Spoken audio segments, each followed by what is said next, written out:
Non-exercise activity is as important to our overall health and well-being as the exercise we do every day. I encourage you to look for ways to add activity into your daily life. Things like grocery shopping, cleaning, walking the dog, all of these things add up, and they matter. In this section, I'll demonstrate some common exercises which also represent many of these activities of daily living. Let's get started. Now, the deadlift sounds scary, but it's really not. This exercise is all about doing something you do every day, which is picking something up off the ground.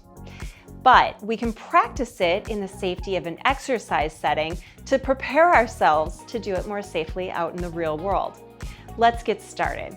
To do this, I want you to brace your core. Now, if you followed our section earlier, we discussed how to do that, but as a reminder, tighten up your stomach as if somebody's gonna punch you. I want you to continue to breathe throughout this, but we wanna also stabilize the spine by, again, tightening up these muscles, which can act almost like a corset around our midsection.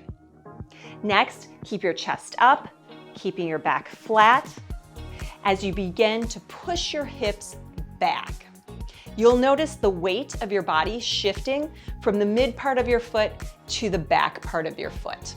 You'll sink down, letting your arms rest comfortably at your side as they come down, making sure that your knees don't surpass your toes. Still keeping that back flat, your head up. When you're ready to lift up, I want you to exhale, squeezing those glutes, pushing through your hips and heels, and up. Again, sink down, inhaling. Exhale as you come up. Throughout the exercise, make sure that your knees don't fall inward and that they track over your foot. Practice that a few times without weight before adding weight, and start with a lower weight to make sure that you're doing it safely. You may not be aware, but there are actually many carry exercise versions out there. Literally carrying an object or objects from point A to point B. And while it seems simple, there is an optimal way to carry things. Practicing this in an exercise setting allows you to learn that movement pattern so that you can do it safely out in the real world. Begin by bracing your core, again, tightening up your abs as if somebody's going to punch you. Make sure you continue to breathe, of course, throughout. Lift your chest and head up. Bring your shoulders back and down. Next, whatever item you have with you, just hold it nice and comfortably by your side as you begin walking or carrying the item. You can choose a distance that's appropriate to begin with based on the heaviness of the item. As you walk, I want you to make sure that you don't allow your body to lean to one side.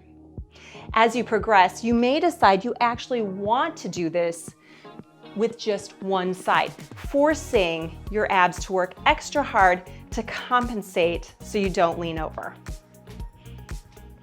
Again, make sure your chest stays up, your shoulders stay in alignment, and you don't lean as you carry your item from point A to point B. A squat is a common movement pattern. Think about it. When you're getting in and out of a chair, when you're getting in and out of bed, both of these actions require you to do a squat.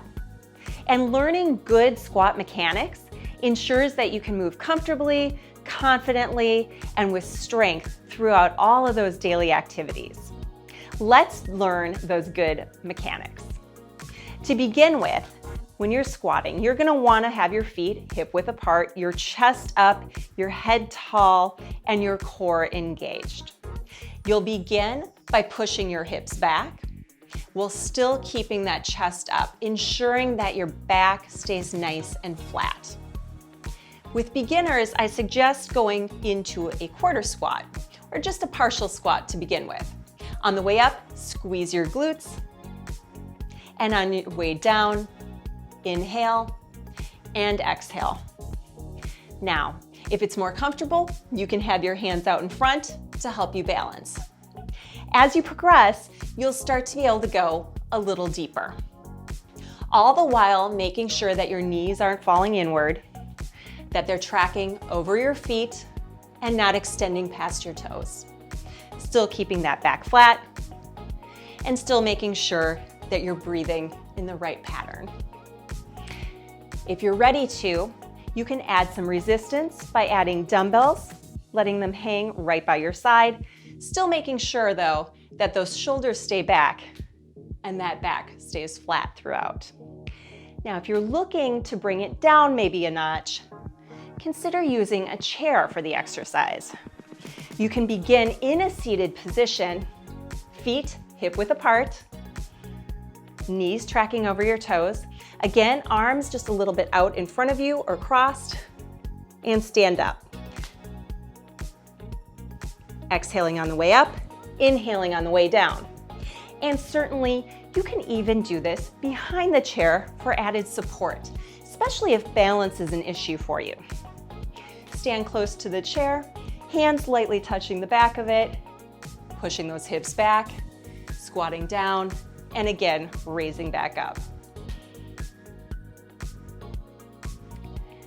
I wish you continued success with your squats.